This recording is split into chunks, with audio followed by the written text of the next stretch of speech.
ವೈದ್ಯರ ನಿರ್ಲಕ್ಷ್ಯಕ್ಕೆ ತಾಯಿ ಮಗು ಬಲಿ. ಆಪರೇಷನ್ ವೇಳೆ ತಾಯಿಯ ಸಣ್ಣ ಕರುಳು ಕಟ್. ಅಮ್ಮ ಸತ್ತ 4 ದಿನಕ್ಕೆ ಕಂದಮ್ಮನು ಸಾವು. ತಾಯಿ ಹಾಗೂ ಮಗುವಿನ ಸಾವಿಗೆ ಹೊಣೆ ಯಾರು?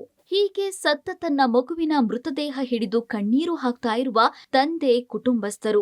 ಇನ್ನು 4 ದಿನಗಳ ಹಿಂದೆ ಇದೇ ಆಸ್ಪತ್ರೆ ಎದುರು ಹೆಂಡತಿಯ ಶವ ಇಟ್ಟು ಪ್ರತಿಭಟನೆ ನಡೆಸಿದ್ದ ಈತನ ಹೆಸರು ಓಪಳೇಶ್ ಅಂತ.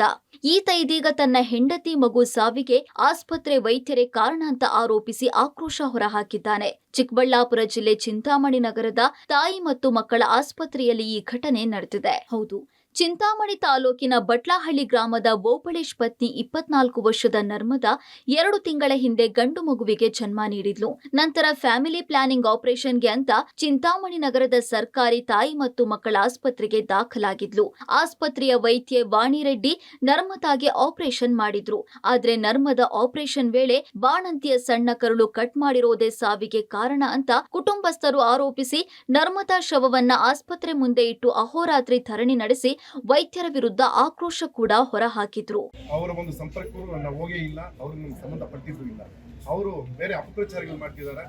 ನಾವು ಬಂದು ಅವ್ರಿಗೆ ಹರಾಸ್ಮೆಂಟ್ ಕೊಡ್ತಾ ಇದೀವಿ ಅಂತ, ಮತ್ತೆ ಏನು ನಾವು ಕೆಲಸ ಮಾಡೋ ಜಾಗಕ್ಕೆ ಬಂದು ತೊಂದರೆ ಕೊಡ್ತಾರಂತ.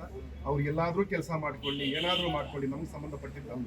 ಈಗ ಯಾವ ಅವ್ರ ಕಡೆಯಿಂದ ತೊಂದರೆ ಆಗಿದೆ ಅಂತ ನಮ್ಗೆ ಗೊತ್ತಿದೆ. ಅದಕ್ಕೆ ಕಾನೂನುಬದ್ಧವಾಗಿ ನಮ್ಮ ಹೋರಾಟ, ಕಾನೂನೇ ನಮ್ಗೆ ನ್ಯಾಯ ಕೊಡ್ತೀವಿ. ಇನ್ನು ನರ್ಮದಾ ಸಾವನ್ನಪ್ಪಿ 4 ದಿನಕ್ಕೆ 2 ತಿಂಗಳ ಎಳೆ ಮಗು ತಾಯಿಯ ಹಾಲು ಇಲ್ಲದೆ ಬೇರೆ ಹಾಲು ಕುಡಿಯದ ಕಾರಣ ಹಸಿವಿನಿಂದ ಮೃತಪಟ್ಟಿದೆ ಅಂತಾರೆ ಮೃತ ಮಗು ಸಂಬಂಧಿಕರು. ಅತ್ತ ತಾಯಿ ಇತ್ತ ಮಗು ಸಾವನ್ನಪ್ತಾ ಇದ್ದಂತೆ ಕುಟುಂಬಸ್ಥರ ಆಕ್ರೋಶದ ಕಟ್ಟೆ ಒಡೆದು ಚಿಂತಾಮಣಿಯ ಸರ್ಕಾರಿ ತಾಯಿ ಮತ್ತು ಮಕ್ಕಳ ಆಸ್ಪತ್ರೆಯ ಮುಂದೆ ಪ್ರತಿಭಟನೆ ನಡೆಸಿ ವೈದ್ಯ ಡಾಕ್ಟರ್ ವಾಣಿರೆಡ್ಡಿ ವಿರುದ್ಧ ಆಕ್ರೋಶ ಹೊರಹಾಕಿದ್ದಾರೆ. ಇನ್ನು ಪ್ರತಿಭಟನೆ ತೀವ್ರವಾಗ್ತಾ ಇದ್ದಂತೆ ಚಿಕ್ಕಬಳ್ಳಾಪುರ ಜಿಲ್ಲಾ ಆರೋಗ್ಯಾಧಿಕಾರಿ ಡಾಕ್ಟರ್ ಎಸ್ ಮಹೇಶ್ ಸ್ಥಳಕ್ಕೆ ಭೇಟಿ ನೀಡಿ ಕುಟುಂಬಸ್ಥರಿಗೆ ಸಾಂತ್ವನ ಹೇಳಿ ಪ್ರಕರಣವನ್ನ ಗಂಭೀರವಾಗಿ ತೆಗೆದುಕೊಂಡು ತನಿಖೆ ನಡೆಸಿ ಕ್ರಮ ಕೈಗೊಳ್ಳೋದಾಗಿ ತಿಳಿಸಿದ್ರು.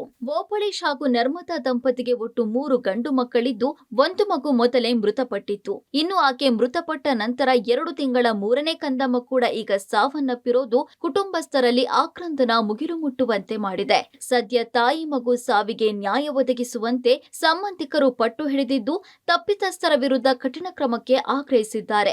ಮುತ್ತುಕೃಷ್ಣ, ಪಬ್ಲಿಕ್ ಟಿವಿ, ಚಿಕ್ಕಬಳ್ಳಾಪುರ.